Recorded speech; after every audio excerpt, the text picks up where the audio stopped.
You ask Tiger to solve. This deals with linear equations with one unknown.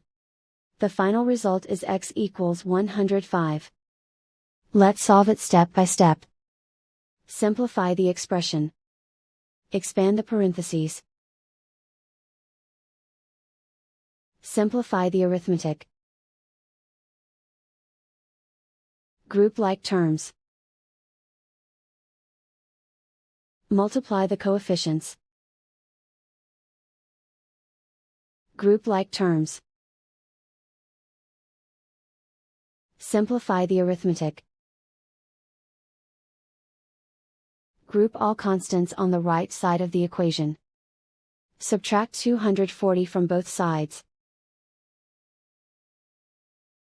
Simplify the arithmetic.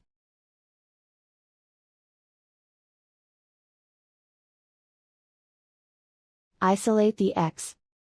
Divide both sides by -2. Cancel out the negatives. Simplify the fraction.